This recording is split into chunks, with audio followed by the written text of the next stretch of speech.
Fala pessoal, tudo beleza? Vamos para mais um vídeo. Agora a gente está falando da transformação isotérmica, né? O que é uma transformação isotérmica ou isoterma? Temperatura está constante. Então, ó, temperatura constante. E aí a gente tem que lembrar da onde a gente está saindo com essas ideias, né? Da lei geral dos gases perfeitos, né? O PVT Povotoy, como você gosta de chamar, né? Então, ó, tá ele aqui. Vamos deixar isso anotado, porque isso vai ajudar a gente numa análise muito importante para que você entenda, tá? Ó, então tá aí nossa lei geral dos gases perfeitos. O que eu quero que você observe com isso? Repara só, quando a gente estava lá na transformação isobárica e isovolumétrica, o gráfico gerado era uma reta, né? Então ele se comportava de maneira retilínea ou ele estava paralelo ao eixo do X, que era o eixo da temperatura, mostrando que ou a pressão na isobárica ou o volume na isovolumétrica estavam constantes. Agora, aqui na isotérmica, a brincadeira é diferente. Por que a brincadeira é diferente?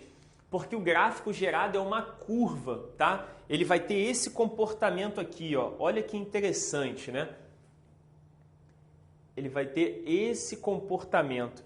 Olha só que louco, né? Vou botar ele um pouco mais acentuado para você enxergar com mais facilidade. Então, ó, tá aí, ó. Olha o comportamento que ele tem. Aí você olha para isso, deve estar falando assim, caraca, sabia aí, uma parábola. Ó, tu não me vem falar um negócio desse não, porque isso não é uma parábola, tá? É um ramo de hipérbole. Não é uma parábola. Se fosse uma parábola, ele tinha que ter uma concavidade aqui, um ponto de inflexão e depois ir lá para cima ou fazer isso aqui. Isso aqui não está rolando, tá? Isso é um ramo de hipérbole. Aí é interessante você observar uma sacada. Olha só que louco, né? Vou traçar aqui alguns ramos de hipérbole para você. Tenho esse e tenho esse aqui também. Quando você observa esses ramos de hipérbole, né? Essas curvas, eu tenho aqui um mosquito, né? Não tem um mosquito, né? Só comentei. Aqui é um T1, aqui um T2 e aqui um T3, tá? Qualquer ponto que você pegue em cima dessas respectivas retas, dessas respectivas curvas, vai apresentar a mesma temperatura, ou seja, se eu pegar um pontinho aqui, lá, vai dar o mesmo T, vai ser sempre T1. A temperatura só muda se eu mudar o meu gráfico, se eu sair do laranja para o verde, por exemplo, e para o roxo, assim sucessivamente. E aí eu quero te chamar a atenção para alguns detalhes.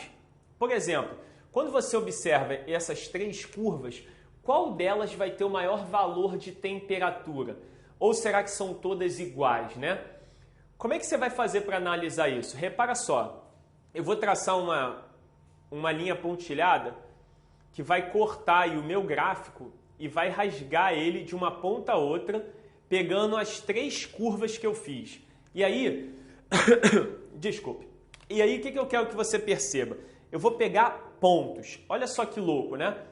Peguei esse ponto aqui, ele me deu um valor V, né? Deixa eu anotar aqui.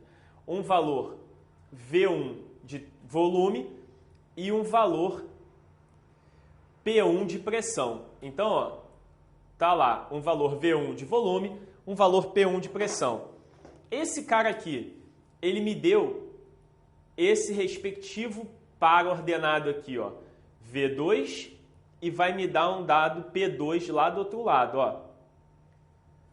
P2.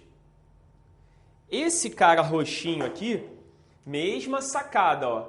Ele está me dando um determinado valor de volume que eu vou chamar de V3 e ele está me dando um determinado valor de pressão lá que eu acabei de pegar do outro lado, que é o meu P3.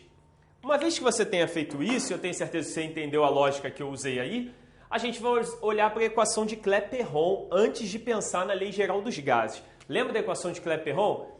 PV igual a nRT. Olha para isso com muito carinho, né? Repara o seguinte, o produto NR Se você não tiver vazamento de gás, esse cara aqui é uma constante, né? Por que esse cara aqui é uma constante? Porque R é a constante universal dos gases perfeitos e o N é o número de mols, e se eu te digo que não tem vazamento nem entrada de gás, ambas as coisas são constantes o tempo inteiro. Então aquilo ali é indiferente para mim. O que você acabou de concluir? Olha que incrível!